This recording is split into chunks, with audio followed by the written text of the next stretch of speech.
este caso y tienen como fin, pues, de alguna forma, ver esas características o esas propiedades físicas químicas de la materia. Entre las propiedades físicas tenemos la organoléctica, que van a determinar a través de los sentidos. Ellas las vamos a percibir, nos van a ayudar a determinar qué estamos sintiendo. También tenemos otras, que es el estado físico, que describe el estado de la sustancia. El punto de ebullición, que tiene que ver con la temperatura a la cual se hierve un líquido. El punto de fusión, que es la temperatura a la cual se funde un sólido. La solubilidad, que es la propiedad de algunas sustancias de disolverse en un líquido. Y la densidad, que es la masa por unidad de volumen. Esto tiene que ver también con toda esta parte física de la materia. Dentro de las propiedades químicas tenemos la combustión, que es la cualidad de algunas sustancias de reaccionar con el oxígeno, como el elemento oxidante. Reactividad de los ácidos, que es la propiedad de algunas sustancias de reaccionar con los ácidos, y esto tiene que ver con la parte intrínseca. Ahora, las propiedades extrínsecas, esta parte externa, son comunes a todas las sustancias. Entre ellas tenemos la masa, que es la cantidad de materia que tiene un cuerpo y se mide usando una balanza y usando como unidad de medición la unidad de kilogramos. También tenemos el peso. El peso no más que la fuerza con que la Tierra atrae un cuerpo, la fuerza ejercida por la acción de la gravedad sobre una masa. ¿Cómo se mide el peso? Pues el peso se mide también a través de kilogramos y podemos determinarlo. La otra es la de volumen, en la cual una sustancia ocupa un espacio y este cuerpo se mide en metros cúbicos o en litros. Otra propiedad sería en este caso la temperatura.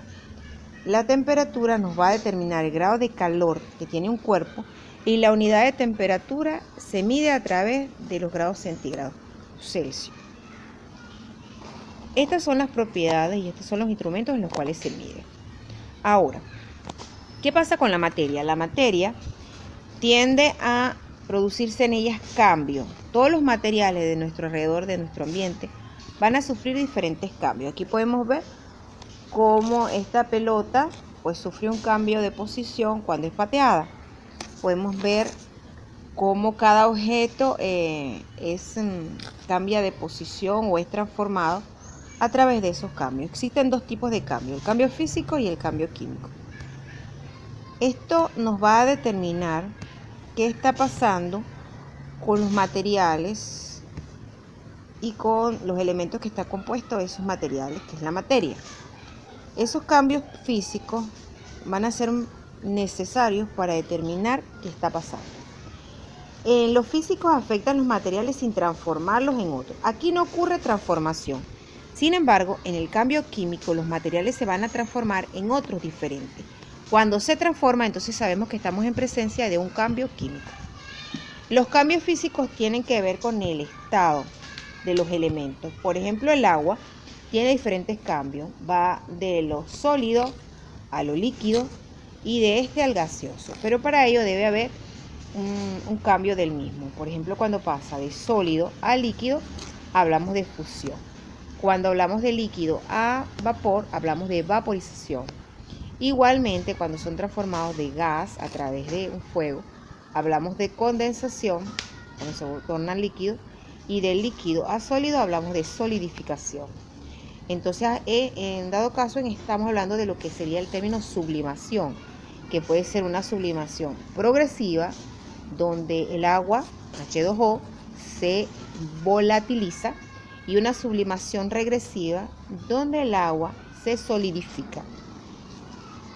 Aquí tenemos los cambios físicos, que es la mezcla de dos materiales. Este cambio físico es el hecho de cambiar la forma, pero no de transformarla. Ya lo dijimos. Por ejemplo, cuando añadimos alguna sustancia a los elementos, ocurre un cambio. El cambio químico va a producir lo que sería un cambio de olor, que es señal de que un material nuevo acaba de aparecer por la oxidación del oxígeno. Y el cambio de color indica que se formarán sustancias nuevas de colores distintos a la inicial.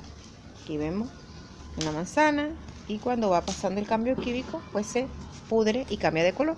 Aquí se modifica la estructura química de un material o de los materiales, dando como resultado la formación de un nuevo material con características diferentes a las iniciales. Ahora, vamos a entender qué es lo que pasa dentro de la materia. La materia es medida o es transformada a través de las mezclas, que es la unión de dos o más componentes. Aquí se produce un cambio físico y existen dos tipos, el tipo homogéneo y heterogéneo. Cuando hablamos de homogéneo nos estamos refiriendo al hecho que no se distinguen a simple vista ninguno de los componentes. Y cuando hablamos de heterogéneo, aquí vamos a tener distinción a simple vista de los materiales que están siendo mezclados. En este caso, ahora vamos a definir mejor lo que serían esas mezclas, esos dos tipos de mezclas. Tenemos la mezcla homogénea, como les dije, no se distingue a simple vista. Sin embargo, la heterogénea se distingue a simple vista. ¿Qué pasa aquí? ¿Cómo separamos estos elementos que hemos mezclado? Ocurre a través de diferentes procedimientos, como separación de esta mezcla a través de diferentes procedimientos que suelen ser mecánicos y físicos. Dentro de los mecánicos tenemos la filtración, la decantación, la imantación y el tamizado. Y dentro de las separaciones físicas tenemos la destilación, la evaporación, la cristalización y la cromatografía. Es necesario entonces ver qué pasa con esos componentes que se están separando a través de esa manera mecánica. La filtración es un método donde se separan los sólidos de los líquidos utilizando paredes o capas porosas. Aquí tenemos que van a dejar pasar un líquido a través de un tamiz. En este caso, acá vemos cómo ese líquido va a pasar y los sólidos se van a retener. La decantación, sin embargo, un sólido y un líquido, esto se van a mezclar, pero para separarlo también debe ocurrir la separación de las mismas a través de las densidades. Aquí tenemos que la parte del sólido queda abajo y la parte de los líquidos pues queda arriba por diferente densidad, peso en este caso. Ahora, el otro método sería imantación. Se da cuando las mezclas se forman por un elemento metálico y otro no metálico, los cuales se pueden separar mediante un imán. Por eso su nombre dice imantación.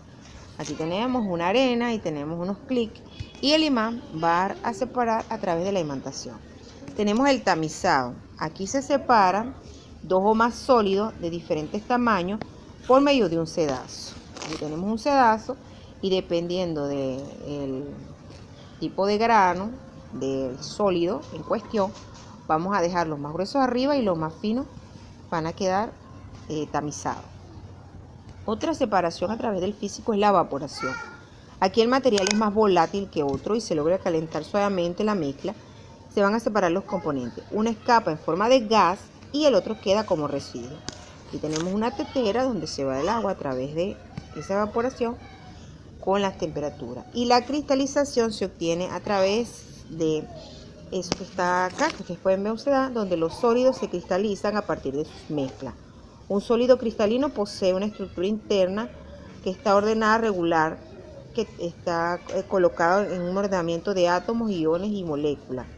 Y pues simplemente se separan a través de estas mezclas importantísimas. Otro método es la destilación. Por el procedimiento de evaporación, el componente líquido va a quedar va a cambiar en el estado gaseoso y separándose del sólido disuelto.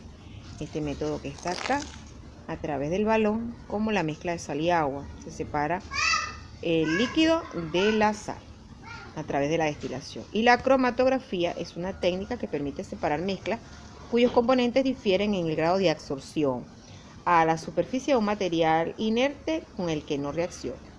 Aquí vemos el disolvente y el papel de cromatografía, este filtro pues sube a medida que los componentes difieren en el grado de absorción de la misma.